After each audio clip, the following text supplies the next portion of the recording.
Welcome, everybody. Please get a seat. Thank you for joining us. Today, I'm excited to introduce our two speakers. They'll be covering some emerging challenges and some of the opportunities in space cybersecurity. Let me introduce our speakers and help me welcome them, Bruce and Henry.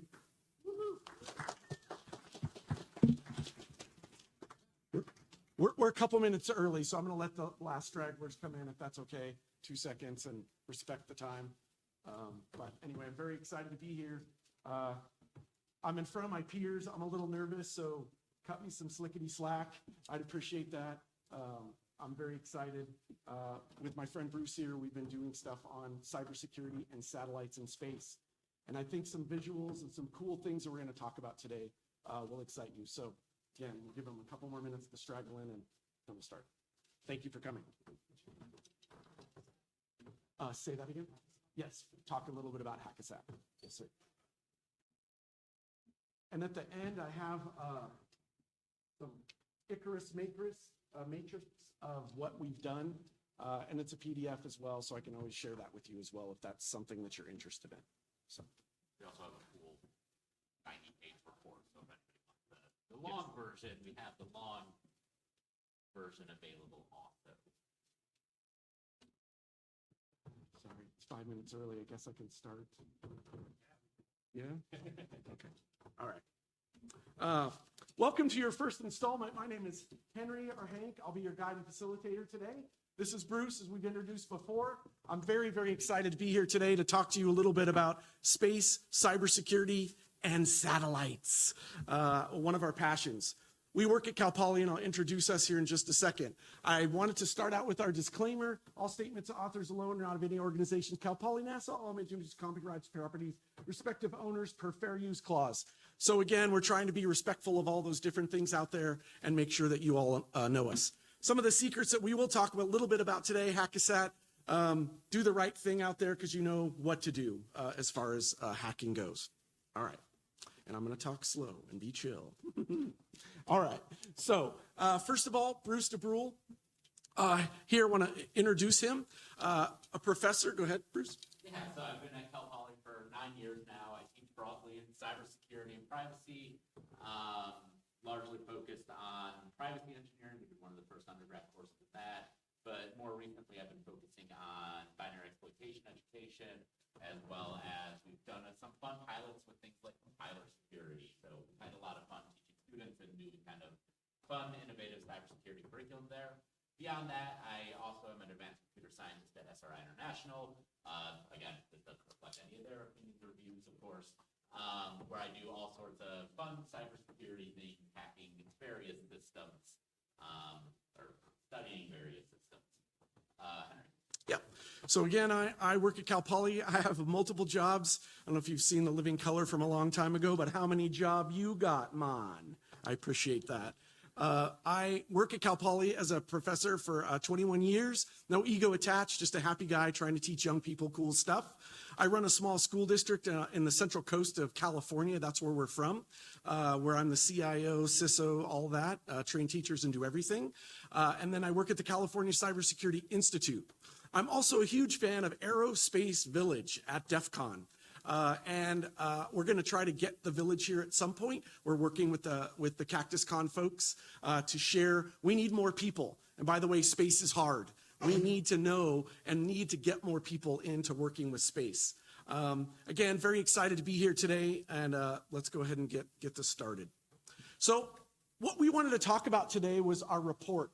This was the first NSF grant that was given to study and do research on novel scenarios of satellites being compromised and coming up with scenarios that really the rest of the world's not really coming up with or thinking about. And by the way, hackers are very, very, inventive, sneaky in some way, and trying to get around different things. So what we ended up making was our imaging cyber attacks, anticipate risks unique to space, our ICARUS, and we came up with that acronym.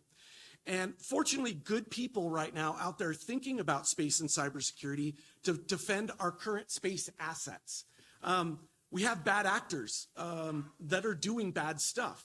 And there's only a few generic scenarios that are typically out there, which involve some vague hacking of satellites like jamming, spoofing, GPS communication signal jamming as well. And technological advancements are opening up. And we're at the forefront of this right now. I don't know if you know, but satellites are becoming warfighting. Okay, that's a problem. We cannot also go up there and just fix them quickly and effectively. So today we're going to talk a little bit about that. And again, this is our matrix. Super stoked to be here. My agenda for today and our agenda is that we want to talk about how outer space and cybersecurity is an increasingly urgent problem. And we'll talk about earlier with the Ukraine a couple years ago, the first one that really took down satellites and did bad stuff. The rise of space, cyber attacks are on the move. How to generate novel scenarios and coming up with different ways from our matrix. We were trying to use something to help other folks, the Department of Defense and other folks out there that are using our satellites that are really critical.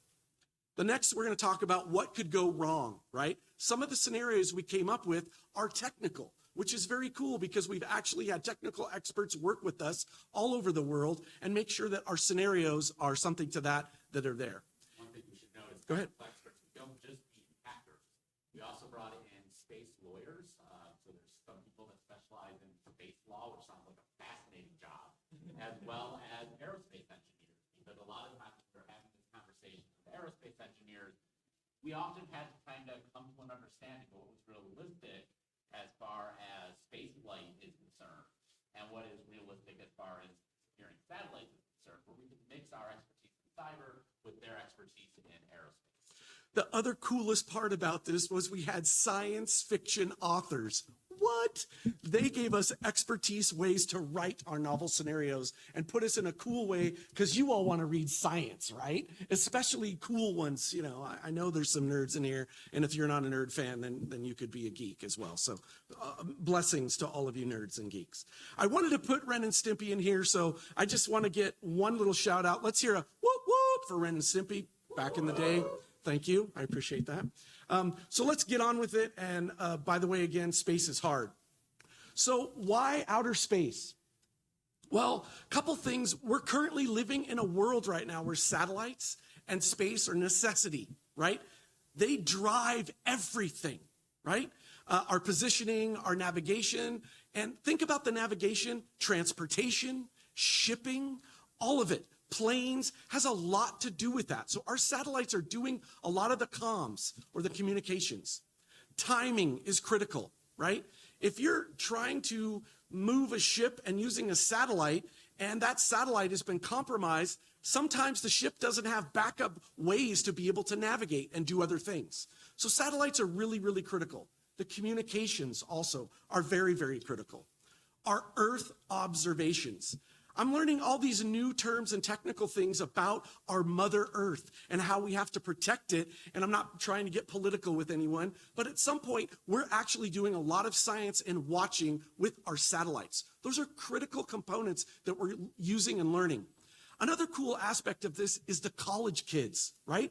The young people are actually doing a lot of this research, and it's really, really awesome. So also the last part, the strategic domain for science and industry that I was talking about. They're doing phenomenal tests and different kinds of science things that will just blow your mind. Okay, so here is my cool, I don't know, it's from my friend at Aerospace Corporation. Henry. Oh, sorry. My friend from Brandon Bailey from Aerospace Corporation. So there are many functions in the spacecraft depending on their payloads, what kind of things they do. By the way, what's a payload? That takes all the information, the brains, anything it's doing, spinning around, the actual solar panels, lots of different things. So the first one in communications, right? This is really, really critical, specifically with our military strategic ways, our tactical, relay, and direct. And then, of course, we have our applications, our satellites that are using applications, Earth resources, weather, the early warnings. This is really helpful. We need to know about tornadoes and other things coming to our communities. So a lot of the satellites are doing that within the Earth-looking sensors. Also the scientific, human exploration, Who has not heard of the ISS, the coolest thing on the planet? 2 times I've talked to some of the astronauts. How cool is that? You can sit in your flipping backyard, put up an antenna, and maybe get lucky, and they flick it on and go, hey, how you doing? And you're going, what? No way. I'm talking to a real astronaut. So the times and days of people actually communicating with the ISS, really good. Makes me tingle. It's awesome. The other ones are navigation, our manufacturing in space. Is this getting crazy? We're trying to get to the moon. We're trying to get to Mars, different places. Solar power relays. That is amazing what we've done with solar panels since the 60s and 70s. Still, the technology gets better and better. And then the last is a little business of intelligence, reconnaissance, jamming. And we'll talk a little bit really quick in a second about that. So, OMG to the nth degree. Launches every year is a new record. This blows my mind. Since 2012, I believe, we're starting new launches, the objects that are launching in outer space. We have one, we've been doing constantly launching about 2,600 per year, okay? And we'll get to one of the companies, and I'm not supporting any of the companies, I'm just fact telling you. All the companies that are out there and working. I like all of space, just like you guys like all of computing, right? So anyway, most of these satellites that are being launched, guess what, folks? They're from the US of A. They're from here. We're still leading that pack with satellites. So another gold rush. Nearly 10,000 satellites now spinning around our planet. Crazy, right? SpaceX did, I think, in the little blurb there, 3,395 satellites, and there are more to come. The private sector is now leading the satellites and how that's going. And who owns the most? Anybody in the room? Yes, that man, SpaceX. Yes, that is correct. All right, so let's talk about the wake up, right? A little while ago, 2 years ago, the Viasat modems and routers were hacked. This was the first act of war in some respect that actually shut down a lot of people, right? This was in Ukraine, the invasion of Ukraine, and I'm hoping some of you know a little bit about that. If you don't, there's amazing papers on this stuff and tells exactly the technology that actually happened. The cool part was the rescue. Starlink was able to send some of their satellites that are already flipping around in low Earth orbit to be able to help, right? And then, of course, this last part, Russia hacking our satellites. That Cassavelli, cause of war. And I'm not trying to get you to understand anything other than we need to pay attention to our satellites. It's critical. We really, really need to have more people studying space and doing cool things. And I do want to give a shout out to Pat Lynn, the guy that's put this all together with us. Very excited about that. Also, at the end of the day today, I'm giving away a satellite badge. And there's a sneaky thing I've done. And I want to make sure you stay because I'm going to tell you the sneaky thing right at the end so you could walk away with one of my satellite badges that has CTF on the back and some other fun stuff. And again, getting a little nervous, so thank you all for your attention. I'm really blown away at how many people are sitting and standing in this room. So the rise of space and cyber attacks. First, I want to zip through really quick 7 factors that we came up with. There's the space race, which I've touched on briefly. The remoteness of space, right? Can you fix stuff quickly? That's a capital hard no, you cannot. Space debris and sustainability, right? The complexity of the systems, ground control and the satellite, and what communications go between them is a huge system of systems. The unclear legal regimes, there's not a lot of laws out there going there. And we're going to talk a little bit about law and ethics. The familiar cyber ops advantages and higher stakes that are actually going. So wait till I show you this visual. You are going to need a diaper because you're probably going to have a problem later. Orbits are more congested and are more contested than ever. And our competition, and who did I say is winning that kind of right now? Who's putting up the most? The US of A, right? Us, okay? So the rise of commercial ventures without much governance. As we've seen live orbits, congested space, and it's remote. We can't get there. We can't just grab them. Some of the friends of mine were talking about a net that we could catch a satellite going 10,000 miles an hour and then try to fix it. Okay, That's a great idea. It is not going to flip and work, okay? So these are the things we're trying to discuss and get better at. Okay, Bruce, will you hold on for a second? I want to show you, I got to bounce out of this for a momentito. And let's just get a ooh and a ah here. And it's not going to work because my no internet works. Here we go. Please, please show me the money. Yes.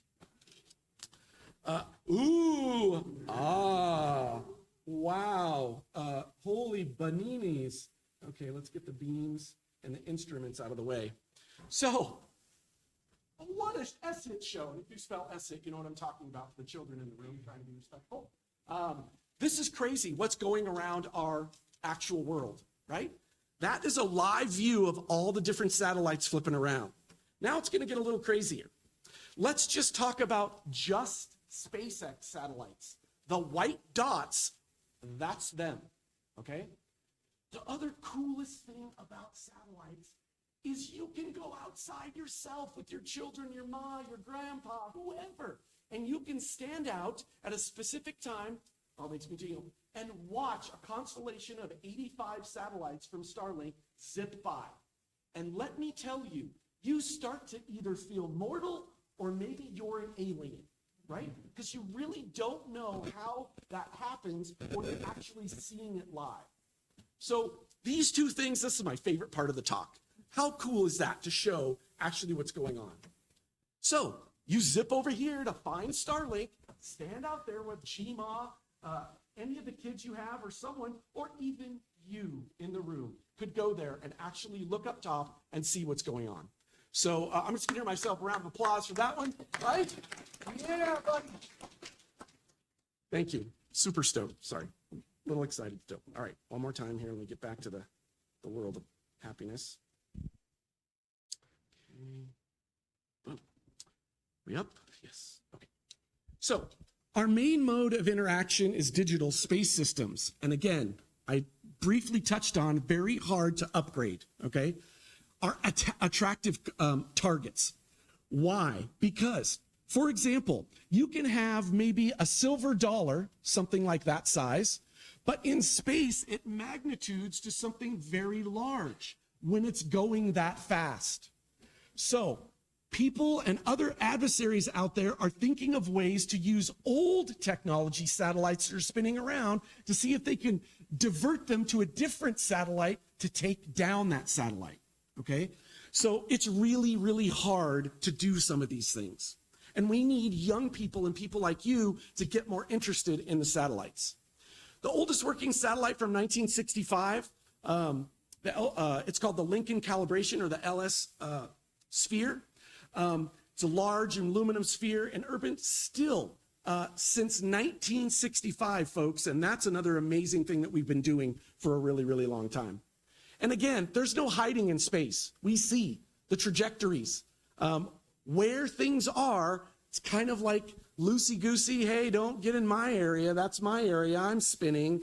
Also, when you're talking to satellites, depending on where you're at, you may only be able to have 1 or 2 passes. For us at Cal Poly, we can only talk to our CubeSat 3 times a day because of the point-to-point communications that we want to talk with or use the payload. So, the space debris. So, it's incredible speeds of 6 to 9 milliseconds. More than 35,000 things are being tracked, and 20%, okay, that's a magnitude right there, are working satellites, okay? Kessler syndrome, debris, the minefields that happen. So our magnetic field protects life from cosmic rays. And also, if we have a bunch of satellites falling through the sky, burning through our orbit, that's gonna be a problem too. Okay, so we have some serious big thinking to go through. Complex systems.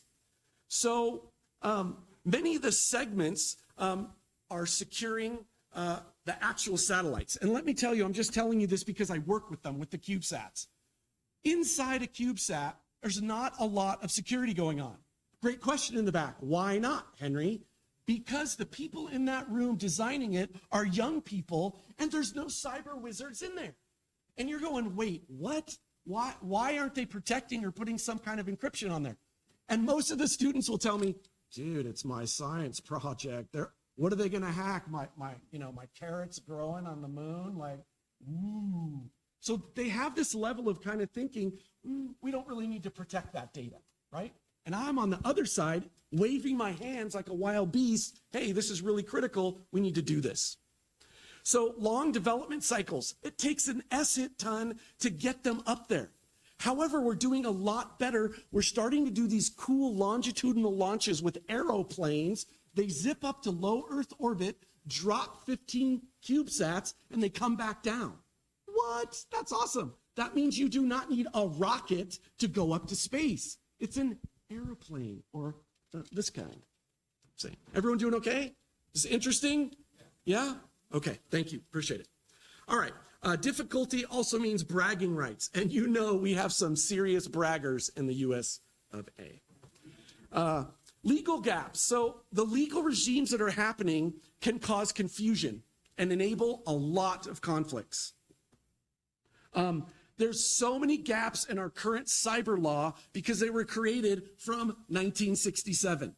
So it's really hard now to get together with adversaries that want to say, okay, we get to do whatever, and this adversary says we get to do whatever, and you get to do whatever. Everyone's sitting at the table going, oh, we get to do whatever? And it's not that way. So it's really been a hard struggle or an ST-ruggle to be able to get there. So key terms are unclear: peaceful use, interference, appropriation, and I'm just going to say it again, war fighting. They're using satellites now to warfight. Okay, that is part of our military. And again, thank you for anybody in the business and the military. Thank you for your service. That doesn't express the opinions of the United States government or any other governments. Bruce is always keeping me on point. Thank you, Bruce. So the cyber ops advantages. The misunderstandings and miscalculations which lead to conflict. Conflict in outer space is likely going to be cyber conflicts, right? They're going to cause trouble, or they're going to take things down, or they're going to do something that confuses our GPS, or something that can annihilate us in some way. And I think the command control, communications, and intelligence, again, that space law is old, really, really old. And I know that's kind of boring, but I want you all to know now, when you can go sit down with your child, maybe they become a policy changer and go and help us make sure that everyone gets along. We'll just say it that way. The higher stakes. Critical services and infrastructure, both defense and civilian, attract high-profile symbolic targets. We are creating more orbital debris, and you saw my cool pictures early on. That stuff is crazy. We need to teach young people that as well and let them know, by the way, we have a problem. We need to fix this. So right now, the US and China are racing to set up, us and China, on the south pole of the moon, right?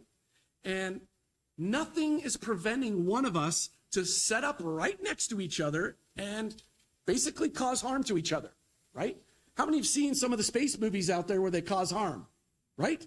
They're showing us that because it's about to happen, people. This is not, fun stuff that the movie people are showing, but I'm glad they're showing it. Again, the future major powers of our space right now need to set up camp on the South Pole on that dark side, right?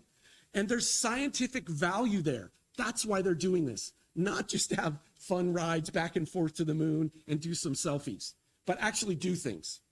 The other adversaries we're discussing are Russia and China and India. That's a dangerous situation right now. Right now, that is dangerous. We are having troubles, and we need to get that. And the legality of safety zones needs to be met. And let me hear a woo. Thank you. Makes me feel better. All right. Space Grand Challenge. I'm here today to do a shameless plug.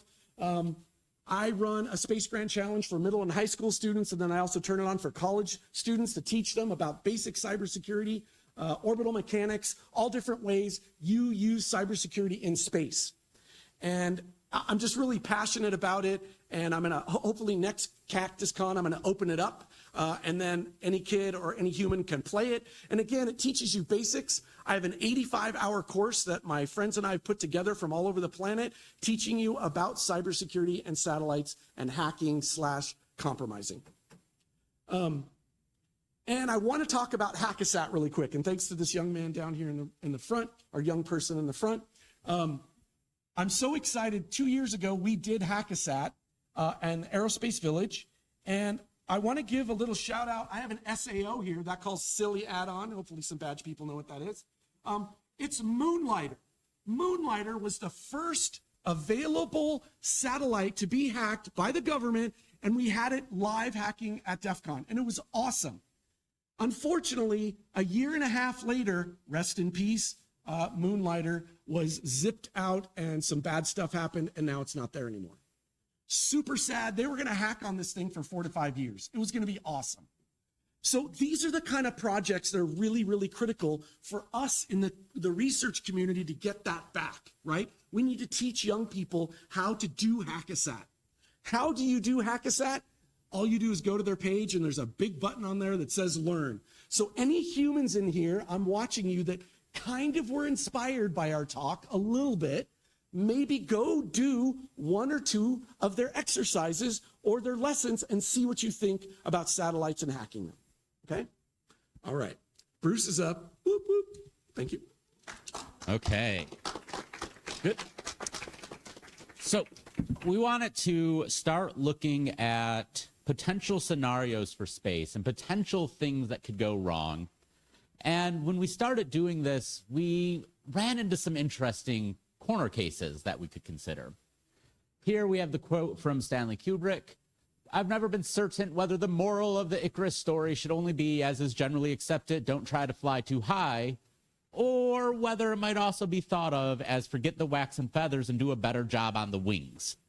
So when we start thinking about space cybersecurity and space systems in general, we want to do space stuff. We want to do cool things in space that progresses our understanding of Earth, that progresses our understanding of the universe, that progresses our understandings of the fundamentals of science. We also use space on a daily basis to do all sorts of our everyday life.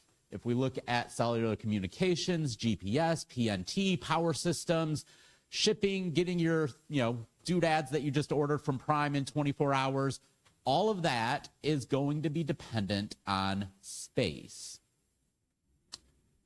Space is also a massive driver of technological innovation. It has been since the early days of the Saturn rockets and the rockets that preceded them. Here we see the changes in space technology, largely focused on the rockets side of things, with the Starship kind of being one of the latest. We can also look at the changes in technology that are on satellites and the changes in technology that are actually being put into these space systems. Most of us probably couldn't do much with the compute system in the Saturn V. It was somewhat limited, to say the least. But if we look at what's able to be put into space by a group of college students these days, it's a lot more full-featured. So when we're looking at space technology and changes in space technology, we need to keep awareness of how these are changing and how these have evolved over time. We need to look at this both from our understanding of aerospace systems, but also our understanding of compute and how compute has changed over time.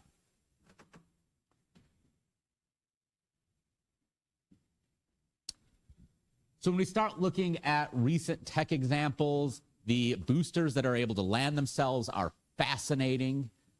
We've also seen interesting things like multiple competing GPS systems. I guess at that point, they're not GPS systems, GNSS systems, global navigation systems. So we have the Iridium system as well as the GPS system. We've also seen some really interesting aerospace maneuvers. So we've seen things like live captures of satellites.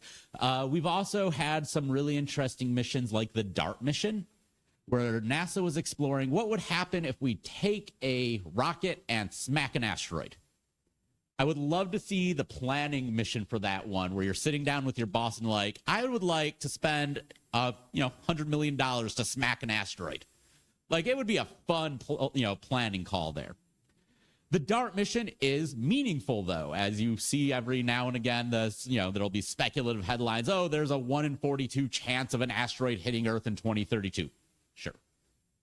So when we start looking at advances in technology, we can see that, but we also have advances in compute. So if we look at the advances in AI, for example, I'm sure some of you have heard things like LLMs.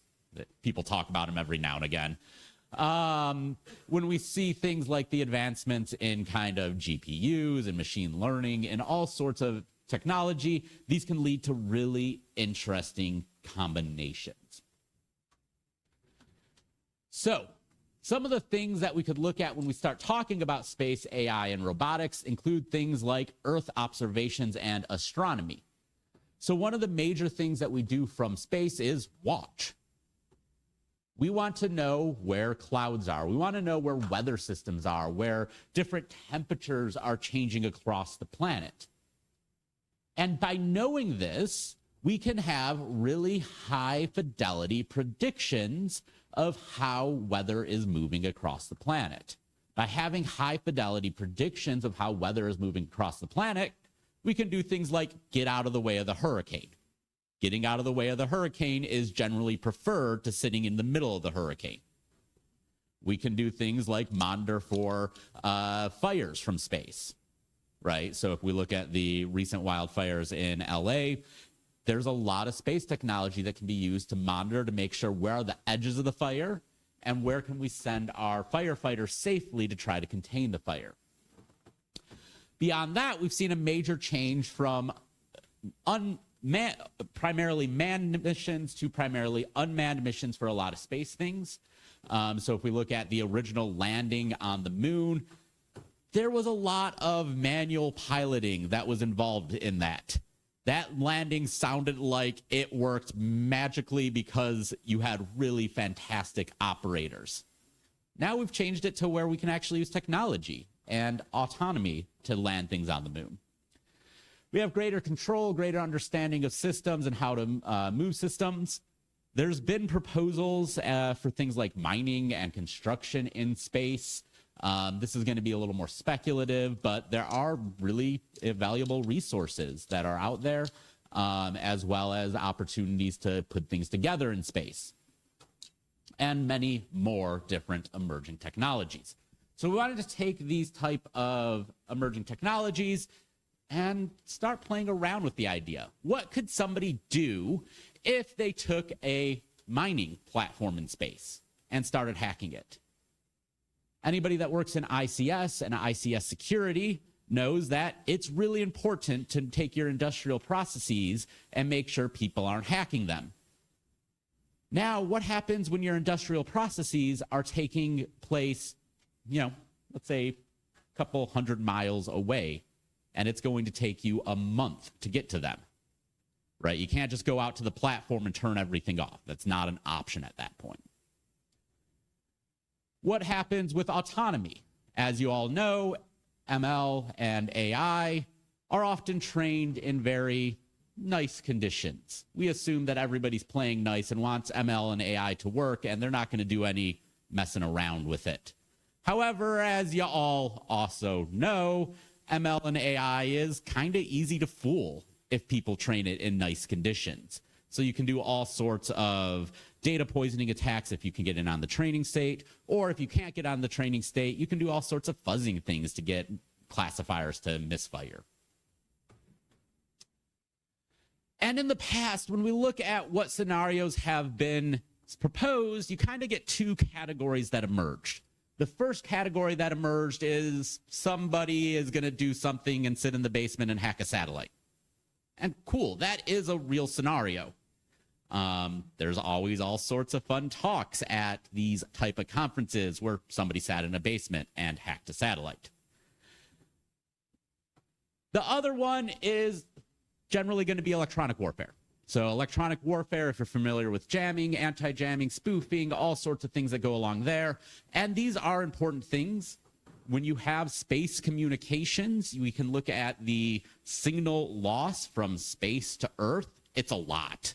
So if you look at the GPS signal, you can really run a battery-operated GPS jammer and just knock out all GPS in the room. That's trivial. This has happened in the past where you can used to be able to buy these. I don't think they're as readily available, but back in the day, you could go to eBay, buy a little cigarette carton. The cigarette carton would have inside it a GPS jammer. Throw it on the dash of your truck if you were a truck driver and wanted to make stops that your boss didn't necessarily approve of. This was notably noticed in a time when all of a sudden San Diego couldn't get GPS. San Diego Airport, to be clear. Somebody had one of these jammers in their truck and it worked too well. These used to be pretty common to see just kind of cruising along the highway. I don't know the current state of them. So these are real scenarios, and these are scenarios we should care about and we should continue to look into. But what else can we do? And how can we dig into other possibilities of exciting things that could go terribly wrong in space? So what we wanted to do is to bring together experts in space systems. So we wanted to bring together cyber experts. We wanted to bring together aerospace experts, the people that actually understand how space works. We wanted to bring together legal experts as well as ethicists and try to sit down under the guidance of a literal science fiction author to say, what are realistic and reasonable things that could go wrong in space that we should be considering and preventing? And when we did this, we came up with what we call the ICARUS matrix. And the ICARUS matrix tries to break down the problem into different combinations. This is going to be similar to a lot of threat modeling that you might have seen in the past, where you look at threat modeling, if you're in the CISO track about what could go wrong in our company. We try to do a very similar approach, but we wanted to make sure not only to consider the technical pieces of it, although the cyber attack is really essential and really important, but we also wanted to consider things like who would potential and not commonly thought about threat actors be? Cool. We all know that the government of pick your favorite nation is working to hack satellites from the government of pick your least favorite nation. All the governments are doing this. Like we hopefully are in the realization that this is happening. Beyond the governments, though, are there other people that are trying to go into space systems and cause problems? Things like competing companies. What about more fringe corner cases? Have we considered the insider threat if somebody goes and fires all probationary employees from space agencies? Do we have any insider risks of somebody getting pissed at that operation? Right? We can also look at things like somebody who wants to watch the world burn and commit eco-terrorism. We depend on these space systems for a lot of things we do. So we want to look at threat actors, and we want to look at threat actors outside of the box of kind of the normal, nominal threat actors that people normally consider. We also want to make sure that we're considering the case of the bored college student. If you look at the history of cybersecurity, that bored college student has caused a lot of the bad scenarios that we have seen in the past. So if you're a college student, be a good college student, not the bored college student that gets the article wrote. That's my number one rule when I start any of my cybersecurity class. Number one rule, don't get me arrested. We go from there. Okay. When we look at our threat actors, we want to be able to separate out motivation because motivation can change from group to group. Motivations are also not simple. People are complex and weird creatures. And since people are complex and weird creatures, there's some of the obvious things that might motivate, say, a bored teenager or an insider threat.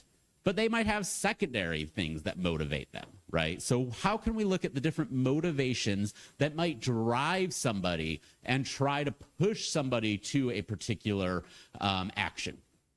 We want to look at the technical means. We also want to look at who this impacts. And when we talk about impact to space systems, so if we take GNSS, which is the global navigation, which deals with position, navigation, and time, if we look at that, there's the obvious kind of primary audience that's going to lose here. We have basically a lot of the military operations are using PNT. So those are the people that first paid for it. Those are the primary audience. But we also have shippers. We also have y'all, right? If tomorrow you don't get to use GPS and you have to go somewhere, you need to pull out your map and figure out your own route. Well, that's interesting. Last time you went somewhere, did you actually have do y'all have a paper map in your car still? Sometimes you still get, depending on your level of kind of prepper readiness, you still have the paper map ready. I finally got rid of mine in like 22, 23. That's also when I got a smartphone. So I might not be an early adopter of technology in many cases. Beyond that, you can also see things like scientific organizations that could lose access to data that's been driving decades-long projects, right? This can be a major damage to these people. You can have cultural loss, right? There's a lot of national pride, national culture that is tied up in space race and using space assets. There's all sorts of interesting victims that we can look at and explore the cases of. And we should also make sure that whenever we're looking at these type of considerations, that we're also considering the most vulnerable populations. How is this hurting the people that need this in order to live in a war zone, right? There's a lot of kind of vulnerable populations that we need to be considering and making sure that we're caring for. Lastly, we can look at the space capabilities and how space capabilities are going to be impacted and what that means for kind of space. So all that to say is this says the same thing.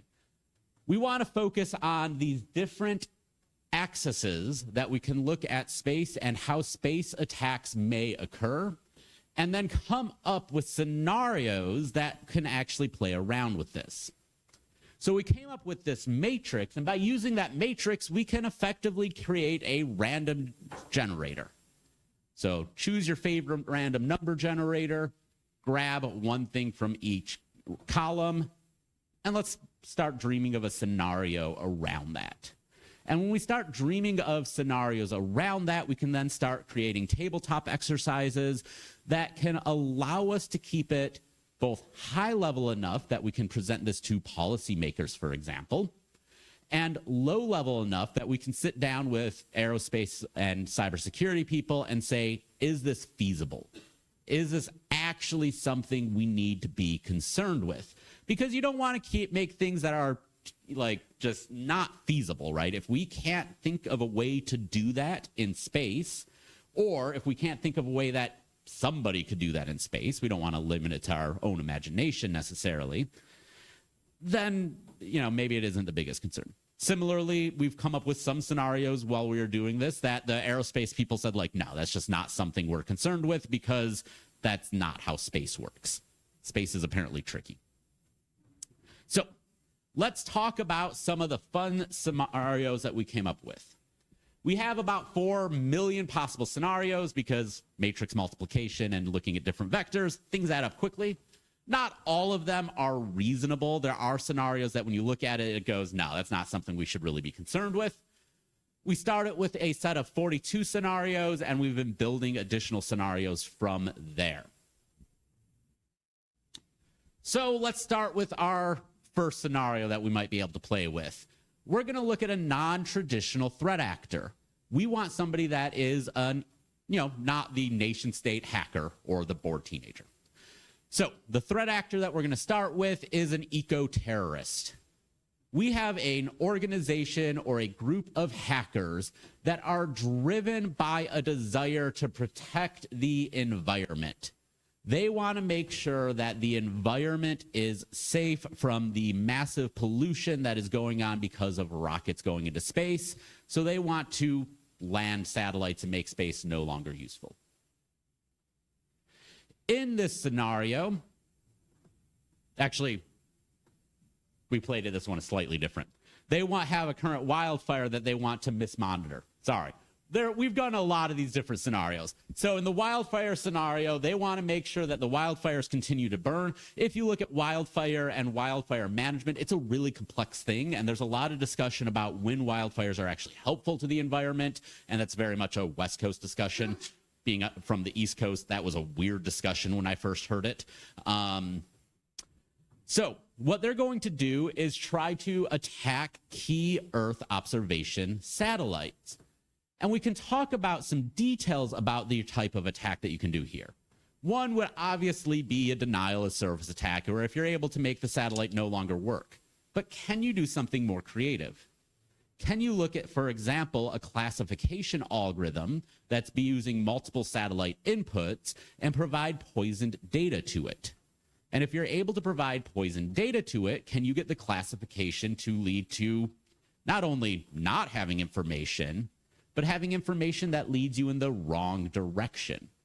So, right, we can start playing around with things that are more concrete than somebody hacked a satellite, to can we start looking at the actual classification algorithms used now and figure out whether there's any way that somebody could attack them? Is there any way that we could actually design the classification algorithms to be more secure against these type of attacks? Are there any things that we could look at with these sensors or optical type of the sensors that are being used on satellites and start taking advantage of that? So if we start looking at the sensors, if you look at, for example, the as I want to say, the Google Home some years ago had a really interesting laser-based attack where you could get a laser to get voice activation. You know, are there other similar things that you can do with space-mounted sensors? Don't shoot lasers at satellites. Bad idea. We should wrap up to do questions real quick. Okay. Is that okay? Yep. So I'd like to open it up for questions. I know we have a couple minutes left. First of all, thank you. You've been a phenomenal audience. I really appreciate it. Thanks to Bruce, myself, and Pat Lynn for putting this all together and still learning more and more. We'll put up our emails up here, and I'll be around the con at any time if you'd like to see or say hi. So is there any questions that someone would like to throw out there for us? No? While we're waiting for questions, if anybody remembers the Hellbound cult, that was where this one originated from. And for the people that are waiting to get the badge, there's a sticker on a chair in front of you. And if you find that sticker, grab it fast because you come up here now and get the badge. Woo! Let's say a round of applause for the badge gatherer.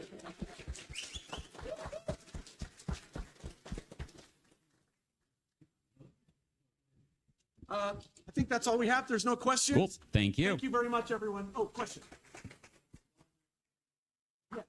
Yeah. We also have the full report if you're interested. Feel free to email us. Slide deck will be available and the full report. Thank you all. You guys rock.